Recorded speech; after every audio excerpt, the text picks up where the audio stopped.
प्रिय छात्रों नमस्कार। आप सभी को आपके अपने YouTube चैनल संस्कार कोचिंग सेंटर में स्वागत है। मैं हूं सत्येंद्र सर और आज हम क्लास 10th के first chapter reflection of light के अंतर्गत 24 नंबर प्रश्न पर ध्यान देंगे। हम आप लोगों को समतल दर्पण, अवतल दर्पण और उत्तल दर्पण का पहचान करने का तरीका बताएंगे, यानी identification of plane mirror, concave mirror and convex mirror के बारे में बताएंगे। तो पूरी जानकारी के लिए मेरा पूरा वीडियो अंत तक ध्यान से देखिएगा और यदि अभी तक हमारे चैनल को सब्सक्राइब न किया हो तो सब्सक्राइब जरूर कर लीजिए। चलिए शुरू करते हैं कि समतल दर्पण, अवतल दर्पण और उत्तल दर्पण की पहचान कैसे करेंगे।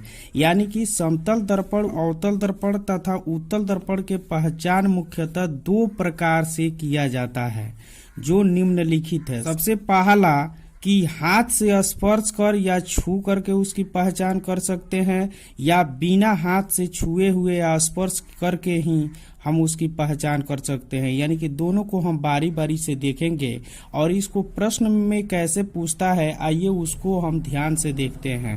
पहला प्रश्न ऐसे पूछ सकता है कि स्पर्श कर या छू कर समतल दर्पण, अवतल दर्पण तथा उत्तल दर्पण का पहचान कैसे करेंगे।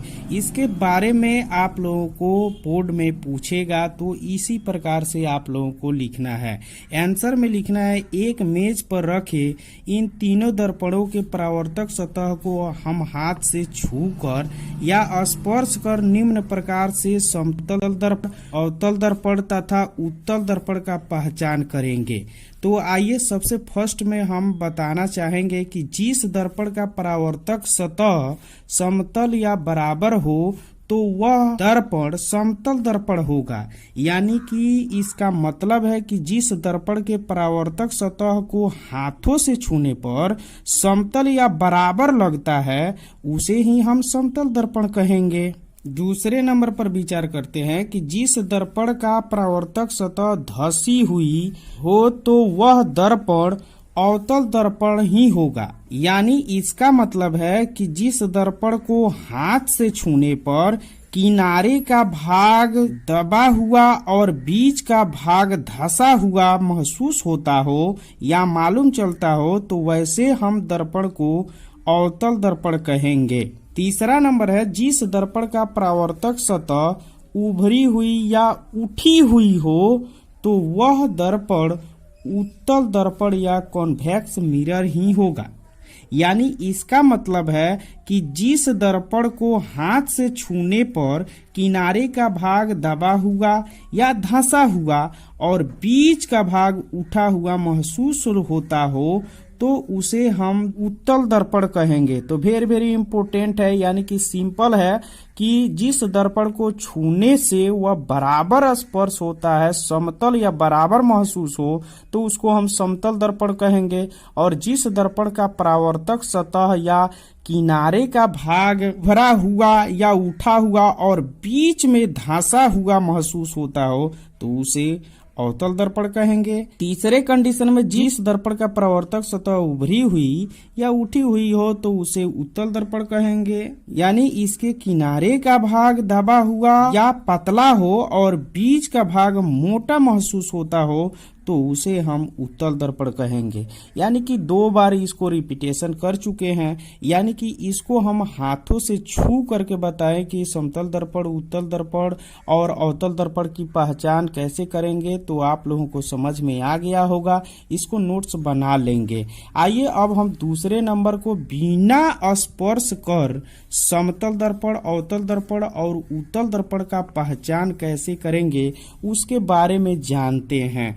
तो ये भी सिंपल है। तो आइए देखते हैं कि बिना स्पर्श कर समतल दर्पण, अवतल दर्पण और उत्तल दर्पण का पहचान करने के लिए एक लिखा हुआ कागज का टुकड़ा बारी बारी से इन दर्पणों के समीप ले जाकर उसमें बने प्रतिबिंब का अवलोकन कर निम्न प्रकार से कर सकते हैं। यानी कि हम पहले प्रयोग में कर सकते हैं कि जिस दर्पण में लिखा हुआ कागज पर जो अक्षर है वह दर्पण में देखने पर वास्तविक आकार के जैसा अगर दिखाई देगा तो वह समतल दर्पण होगा।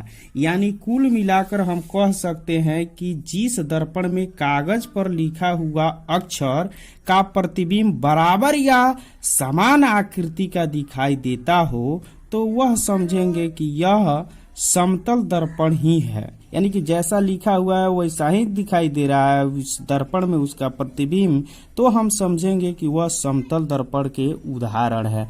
दूसरे नंबर में हम पहचान करेंगे कि जिस दर्पण में लिखा हुआ अक्षर अपने वास्तविक अक्षर के आकार से थोड़ा बड़ा दिखाई देगा तो हम समझेंगे कि वह अवतल दर्पण होगा। यानी कुल मिलाकर इसमें भी हम कह सकते हैं कि जिस दर्पण में कागज पर लिखा हुआ अक्षर का प्रतिबिंब दर्पण में देखने पर अक्षर से थोड़ा बड़ा दिखाई देता है, यानी कि लिखे हुए अक्षर से थोड़ा उस दर्पण में जो बना प्रतिबिंब है बड़ा दिखाई देता है, तो हम समझेंगे कि यह अवतल दर्पण के उदाहरण है। तो इसे आप लोग आसानी से आप लोग समझ जाएंगे कि जिस दर्पण में लिखा हुआ अक्षर समान रूप से दिखाई देता है, यानी कि जैसा लिखा हुआ है वैसा ही दिखाई देता है, तो समतल दर्पण है। और जिस दर्पण में लिखा हुआ अक्षर अपने वास्तविक अक्षर से उस दर्पण में थोड़ा बड़ा दिखाई देता है तो हम समझेंगे कि वह अवतल दर्पण है। यानी कि एक और बचा है उत्तल दर्पण की पहचान हम कैसे करेंगे, तो आप लोगों को पता चल गया होगा। इसमें थोड़ा छोटा प्रतिबिंब दिखाई देगा दर्पण में, तो वह दर्पण को हम समझेंगे कि वह उत्तल दर्पण है, कॉन्वेक्स मिरर है। यानी कि जिस दर्पण में लिखा हुआ अक्षर अपने वास्तविक अक्षर से छोटा दिखाई देता हो तो वह उत्तल दर्पण होगा। यानी कि हम कुल मिलाकर कह सकते हैं कि जिस दर्पण में कागज पर लिखा हुआ अक्षर का प्रतिबिंब लिखे हुए अक्षर से थोड़ा छोटा दिखाई देता हो तो हम समझेंगे कि वह अवतल दर्पण है।